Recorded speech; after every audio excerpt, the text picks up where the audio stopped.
They say that when you start to heal emotional pain, something will pop up to remind you of it again. Hi, Julie Deanne here. Welcome to Illuminate Your Life. And lately, I have been going through some old stuck patterns, emotional patterns, things that I truly want to heal, ways of looking at life, and starting to truly find the magic in the mundane. Finding and creating the sacred in the simple. Because it is those simple daily things that build and create our lives. And when we change those, our lives start to change. And what I'm realizing is I should say, decades ago I recognized that for me, and I think that for most of us, it's the most important things in life are connections, our relationships with people, but also with life itself, with all of life, with ourselves. That's a huge one.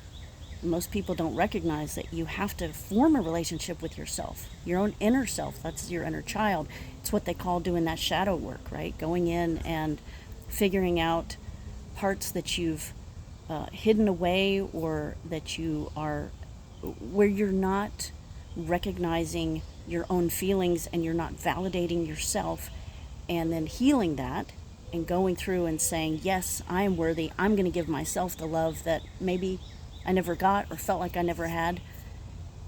We have to do that. We have to turn into the parent of ourselves, of our own inner child and of ourselves. And that's how we start to become and feel whole, because your inner world creates your outer world. So you have to go in and love yourself and really embrace all the shadow aspects and the light aspects. And that's why I call myself now, I'm not just a light worker, I'm a shadow worker, because we need both. We need the yin and the yang.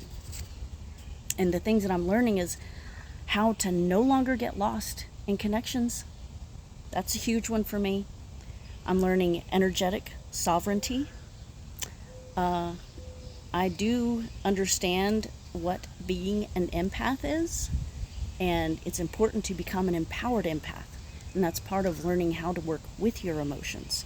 And that, I think, is the most important thing, is learning how to work with your emotions to allow them to flow through you, but not control you. You get to determine and decide what those emotions mean. What are the lessons, and how are you going to interpret those emotions? And then alchemize it. That's where the magic comes in. That's where the emotional mastery comes in. When you learn how to work with your emotions and choose better thoughts, and then shift things so that it becomes empowering for you. You learn from your emotions, and you get to choose and decide how you are going to act, interpret, and engage in the world based on what you're thinking, doing, feeling, and acting. And that's the emotional sovereignty and the emotional intelligence that I've begun to master, and I'm just excited to be sharing it here with you. So more on this later, and hope you're having a great weekend. Be luminous.